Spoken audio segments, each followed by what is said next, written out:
1 Peter chapter 1 verses 1 to 3 to 4. Ito pang nasumpungan ko. Praise be to the God and Father of our Lord Jesus Christ. In His great mercy, He has given us a new birth into a living hope through the resurrection of Jesus Christ from the dead, and into an inheritance that can never perish, spoil, or fade, kept in heaven for you. Purihin natin ang Ama, sabi sa Biblia, ang Ama ng ating Panginoong Kristo, na sa kanyang dakilang habag, pinagkalooban tayo ng bagong buhay upang bigyan tayo ng buhay na pag-asa. Buhay na pag-asa na tayo ay, sa pamagitan ng kanyang muling pagkabuhay, na tayo ay may tatanggaping mana. Narinig yun? Mayroon tayong tatanggaping pamana na natatago at iniingatan ng Diyos Ama sa kanyang kaharian. Isang pamanang hindi mapapanis, iniingatan ng Diyos Ama sa kanyang kaharian. Isang pamanang hindi mapapanis. Isang pamanang hindi mauubos. Kaya sinabi ni San Pablo, "In my God shall supply all your needs according to His riches in glory by Christ Jesus the Lord." Purihin natin si Jesus.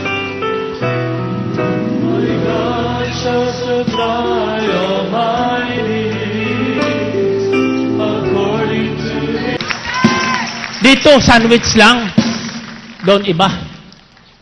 Ibang klaseng sandwich ang inihanda ng Panginoon sa atin doon. Believe me, it's going to happen. I know, and that is my faith. Lahat kayo, hindi lang kayo pagagalingin ngayon. Hindi lang kayo pagpapalain ngayon. Bibigyan kayo ng inyong sariling silid sa paraiso ni Kristo Jesus nating Panginoon. Pakiusap lang, magbagong buhay na tayo.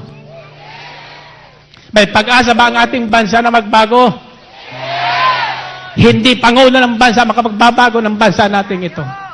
Si Kristo nating Panginoon tagapagligtas lamang ang pagbabago. Kapag nagbago ang puso ng Pilipino, taas ang kamay nyo. Huwag naman ilalaki ng ating ulo. Ito ang bulong sa akin ni Senadora Loren Ligarda kanina. Habang pinagmamasdan kayo. Ang sabi niya, Brother Mike, it is so amazing what's happening here. Sabi niya, madidisiplina ang Pilipino kung paano nadidisiplina ang mga tao sa gawain ni El Shaddai. Bakit hindi madisiplina ang lahat ng Pilipino? Ang wika ko, hindi mo, Senadora, hindi madidisiplina ng sino mang politiko ang mga Pilipino. Tanging si Kristo Jesus. Si Jesus lamang ang makapagbabago ng buhay ng mga tao. And I believe the renewal has taken place. Ang pagbabago ng ating bansa ay nagsimula na. Sa dakong ito ngayong umaga. Kung magagawa niyo sa pag-uwi niyo, na maisisigaw nyo nga nang walang pagkahiya, walang alinlangan, na si Jesus ay buhay. Lahat na makaririnig ng inyong sigaw, magbabagong buhay.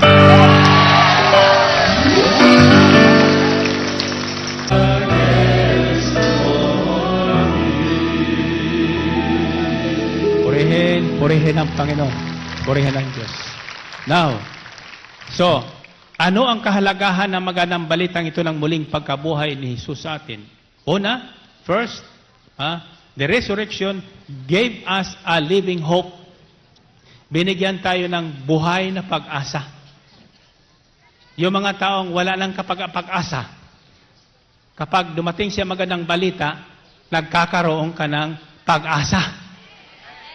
Buhay na pag-asa. May mga taong wala lang inaasahan.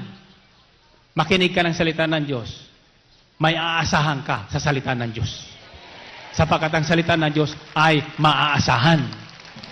Bakit maaasahan? Kahit patay, binubuhay. Narinig niyo yun? Maaasahan ang salita ng Diyos sapagkat kahit patay, binubuhay. Pinutunayan ni Kristo Jesus. Pinutunayan ng Diyos sa mas magitan ni Kristo Jesus. 3 araw nang nakalibing. Kitang-kita ng lahat. Subalit, pagkatapos ng 3 araw, muling binuhay ng kapangyarihan ni Yahweh El Shaddai, ang Kristong Panginoon. So, that's the first thing we get through the power of the resurrection. Yan ang unang binibigyan ng kapangyarihan ng muling pagkabuhay ni Jesus. Binibigyan tayo ng bagong pag-asa. Wala naman tayo nakikita ditong maasahan sa mundo, mayroon nakatago sa langit. May nakalaan doon, tayong mana. Hihingiin na lang natin sa pamagitan natin pananampalataya. Sabi na Santiago, hindi ka tumatanggap sapagkat hindi ka humihingi. Humingi ka man, nag-aalinlangan ka. O ang hinihingi mo para las kalayawan mo. Humingi ka at bibigyan ka ni Kristo. Amen? Bakit? Kung nabuhay ng Diyos ang patay, yung pa kayang simpleng hinihingi mo, nabuhayin yung pag-ibig mong natunaw. Amen? Bubuhayin ng Diyos yan. Yung palang simpleng hinihingi mo na dugtungan ang buhay mo ng 10 taon, dududungan ka kung manalagit man ng palataya ka. Amen ba? Hello? O, umuwi na ito iba. Sino gustong umuwi na? Second, according to Acts chapter 24 verses 10 to 16, pakinggan nyo ito para ngayon, pag uwiin nyo, may buhay kayo. Para pag uwiin nyo, may kapangyarihan kayo. Unang iuwi nyo ngayon, buhay na pag-asa.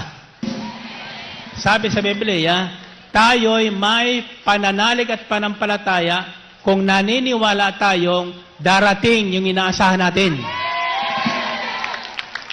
May inaasahan ba kayo? Yan ang unang binibigay ng salita ng Diyos. Nagbibigay pag-asa. Kaya umasa kayo. Huwag kayo umasa kay Brother Mike. Umasa kayo sa Diyos. Amen? Lahat na ibig nyo, kung wala na doon sa budigan ng Diyos, maghihimala siya. Para lang maibigay sa inyo. Ito ang Diyos ng Panginoong Kristo. Ito ang Diyos ni Brother Mike. Ito ang Diyos nating lahat. Purihin natin ang Panginoon. Purihin ang Diyos. Tasa kamay niyo. Before I forget, ang sabi, tandaan niyo to, ang sabi ng Panginoong Kristo kay Maria Magdalena, you go to my brothers, tell them that I have not returned to my Father, in that I am returning to my Father, who is also your Father. Babalik ako sa aking Ama, na inyo ring Ama. Babalik ko sa aking Diyos, na inyo ring Diyos. Ang Ama ni Jesus, Ama natin. Ang Diyos na Jesus, na muling bumuhay sa Kanya, siyang ang Diyos natin. Purihin natin ang Panginoon. Purihin ng Diyos. Hindi pa kayo aasa doon? Umasa kayo, lahat na hiniling nyo, hindi daraan ang 1 linggo. Makikita ninyo. Hindi pa maka-amen. Paano makikita yan? Second, according to Acts chapter 24, verse 10-16, when the governor motioned for him to speak, Paul replied. Hinarap San Pablo sa paglilitis sa gobernador. Kasi akala nga nila nahihibang na eh. I know that for a number of years, and Paul replied, when the governor motioned for him to speak, Paul replied, I know that for a number of years you have been a judge over this nation, so I gladly make my defense. You can easily verify that no more than 12 days ago, I went up to Jerusalem to worship. My accusers did not find me arguing with anyone at the temple or stirring up a crowd in the synagogues or anywhere else in the city.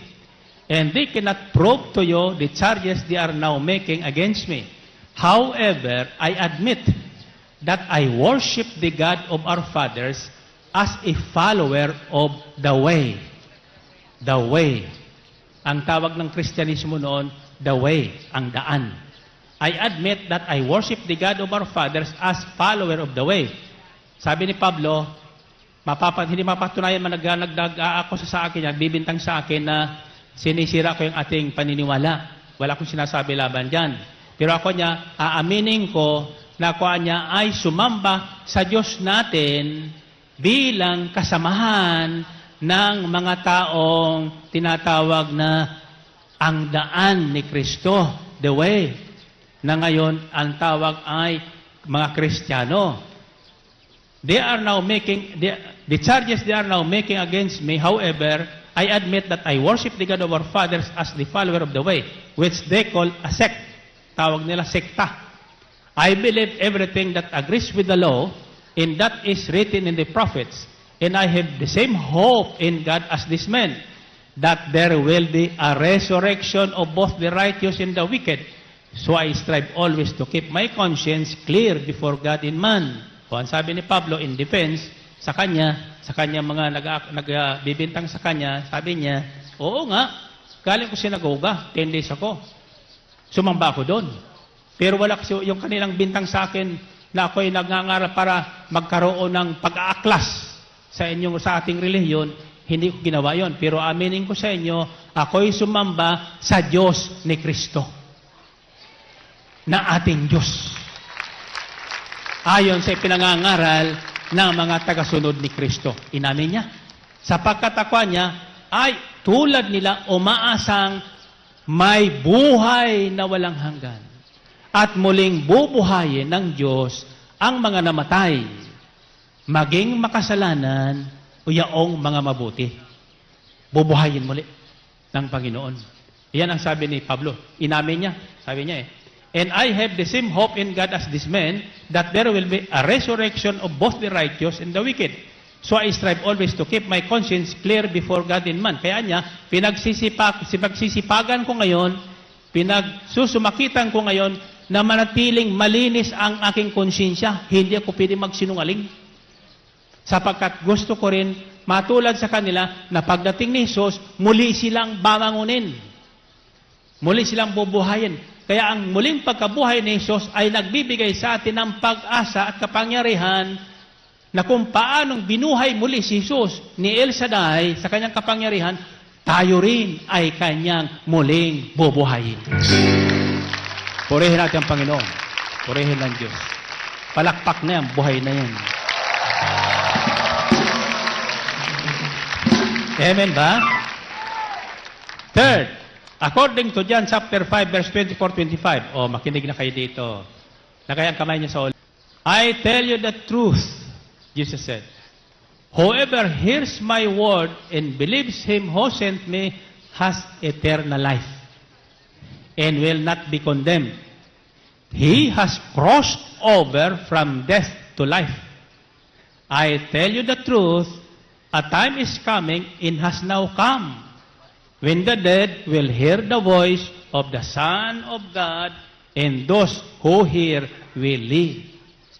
Sabi ng Panginoon, sinasabi ko sa inyong katotohanan na lahat na makikinig sa aking salita at mananalig dito at sa nagsugo sa akin ay magkakaroon ng buhay na walang hanggan.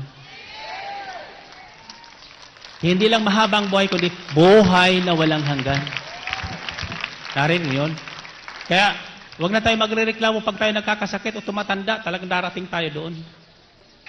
Ang isipan at puso nyo, doon nyo dalhin sa buhay na walang hanggan. Pag iyon ang ating tinutuunan, ating isipan, hindi nyo mararamdaman ang pagtanda nyo. Tingnan si Brother Mike. Si Tinta na ang tuhod, 16 lang. Bakit? Hindi ko iniisip na matanda lang ako. Sino bang tatanda, no? Sabi nila, ikaw, Brother Mike, ba't di ka tumatanda? Ba't mo gustong patandain ako? Ha? Basta ako hindi tatanda. Nananalig ako dyan eh. Di ba? Sinabi ni Jesus yan eh. Hindi lang mahabang buhay ang aking hinihingi eh. Buhay na walang hanggan. Purihin natin ang Panginoon. Purihin ng Diyos. At darating ang sandali, sabi ni Jesus, At ngayon na ang sandaling yon na maririnig nyo ang tinig ng anak ng Diyos.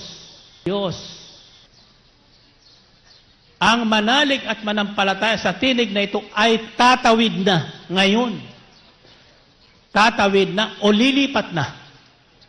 Buhat sa kamatayan, tungo sa buhay na walang hanggan. Taas sa kamay niyo. Tatanungin kayo, sino ang ibig ngayong umagang tumawid na? Buhat sa kamatayan, tungo sa buhay na walang hanggan. Umikot ng 3.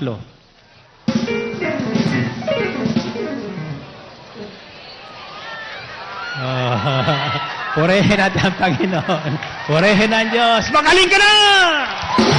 Lahat na nakaikot ng 3, magaling na! From death to life. Buhat sa kamatayan, tungo sa buhay. Kaya uwi tayo buhay. Isisigaw nyo mula dito hanggang sa masasakyan, hanggang sa pagkatiyo, buhay si Jesus! Buhay si Jesus!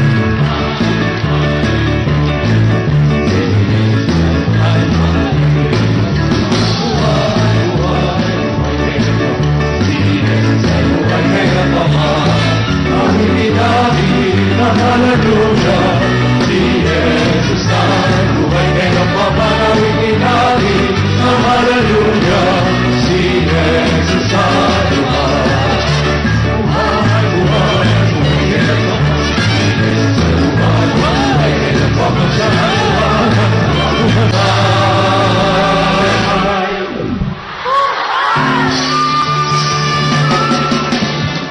Isigaw niyo muli ang salitang, buhay si Jesus!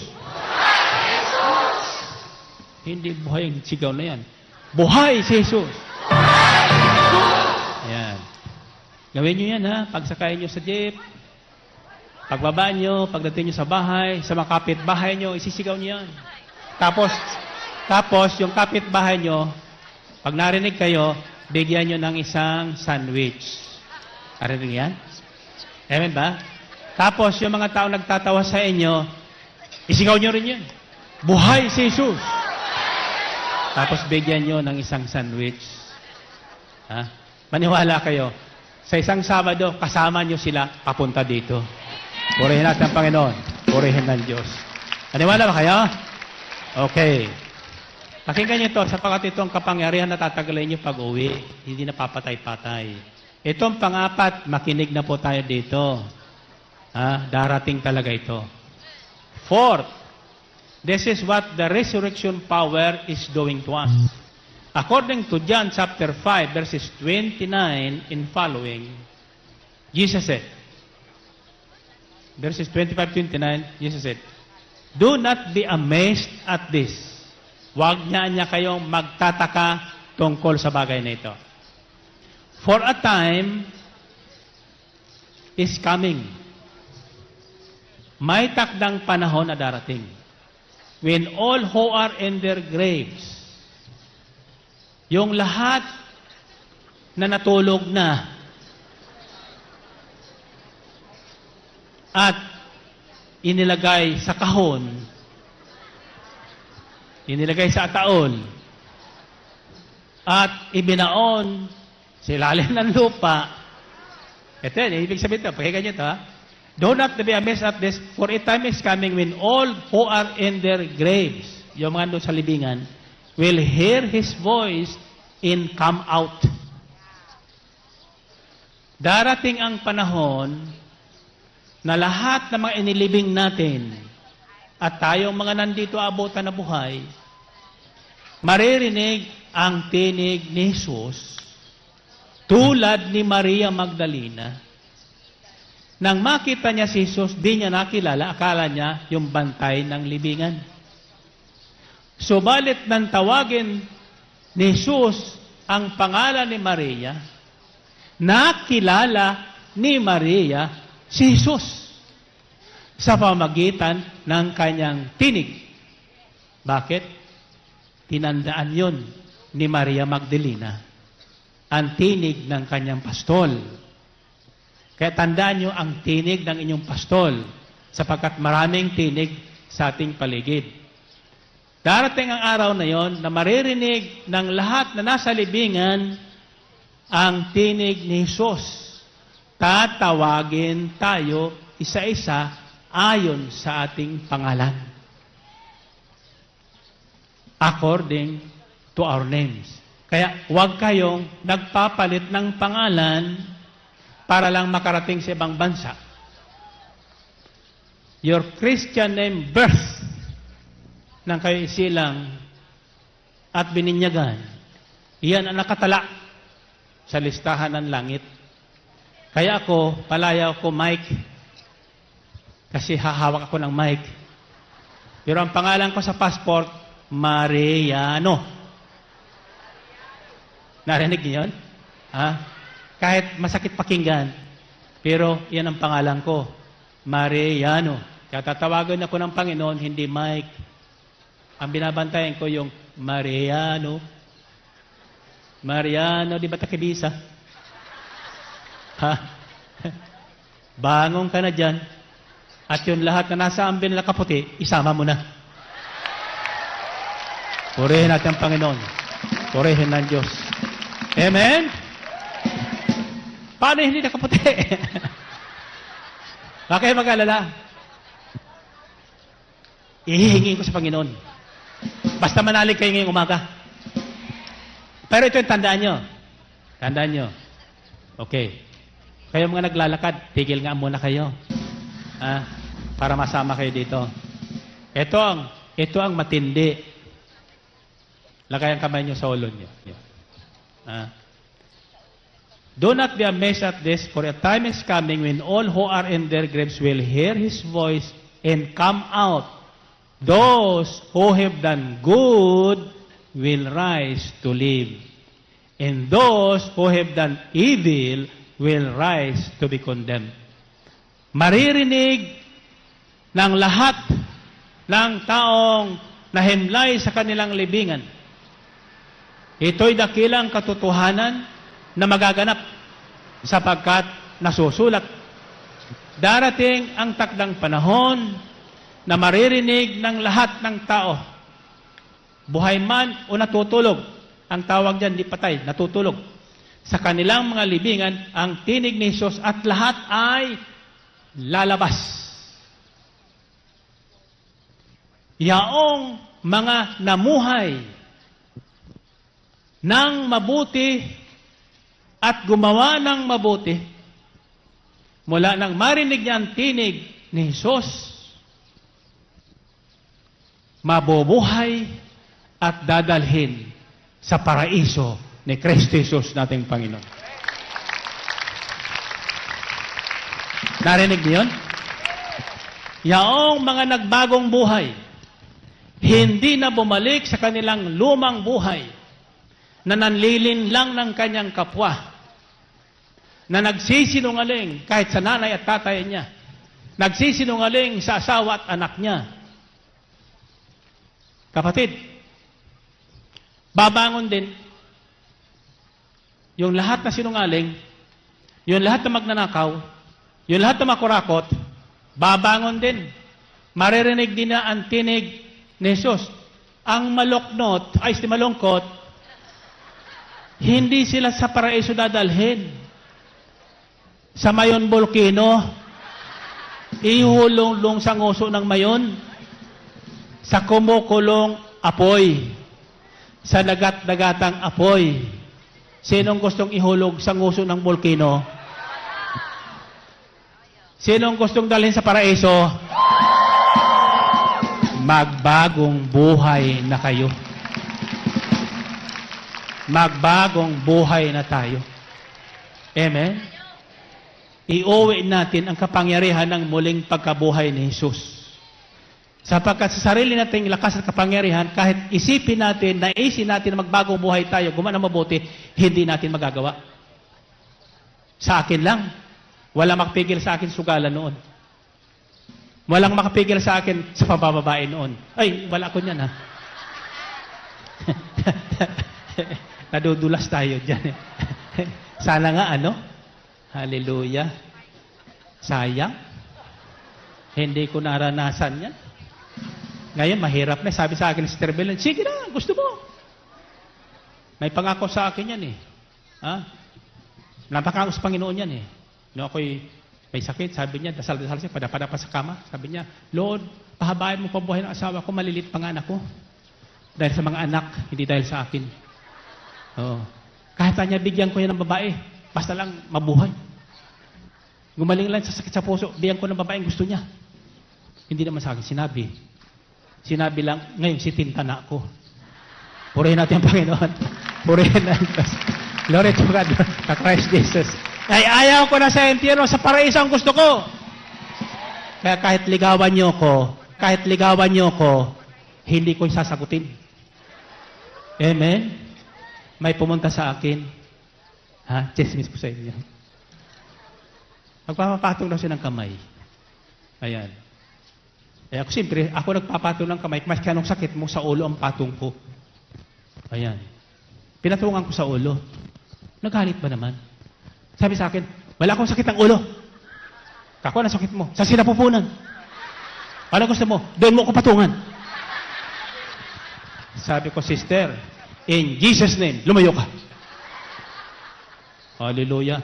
Nang sinabi ko, in Jesus' name, lumayo ka, tumihaya. Tinulak ng demonyo eh. Ang demonyong yan, ako, demonyong yan. Hallelujah, di mo malilin lang. Amen ba? Sabi mo sa katabi mo, demonyo! Huwag mo na kong lilanlangin. Ano sabi ng demonyo? Ha? Hallelujah. Okay, taas sa kamay nyo. Taas sa kamay nyo. Ito, pirabiro, ha? Ako, tatawa-tawa lang dito, pero gusto ko kayong makasama sa paraiso. Lahat na nagpuyat ngayon, maging silang nakikinig lang sa internet sa ibang bansa. Huwag kayong umiyak dyan sa ibang bansa. Anumang hirap pinagpala kayo sapagkat naririnig nyo ang tinig ngayon ng mabuting balita. Lahat na nakarinig ng tinig ngayon ng magandang balita na muling pagkabuhay Sus, manalig at manampalataya at magbabagong buhay sa paraiso, kapatid, magkikita tayo. Purihin natin ang Panginoon. Purihin ang Diyos. And this is my prayer. Panalangin ko lahat na nakakaapak sa dakong ito. Lahat na nakakapasok sa dakong ito ng Amber City. Makasalanan ka man, uuwi ka, bago ang buhay mo. You are forgiven. Hindi lang tayo basta pinatawad. Hindi tayo basta niligtas. Binigyan tayo ng malaking pag-asa. Buhay na pag-asa. At hinahandaan tayo ng ating mamanahin sa karian ng ating Ama. Purihin natin si Jesus. At darating ang araw na yan. The day is coming and this will happen. I tell you the truth. Very soon. The signs are there. You're coming here by the hundreds of thousands. It's the signs of the times. Ang gawain ito ay isang palatandaan ng panahon na tinitipon na ni Jesus ang lahat na dadalhin niya sa paraiso. Lahat na tutugon sa kanyang panawagan, mananalig at manampalataya at magbabagong buhay. Paraiso, kapatid, doon tayo magpopuri walang hanggan. In paradise, we will sing together, worship Him, face to face. I will see that face of Christ. You will see that face of Christ.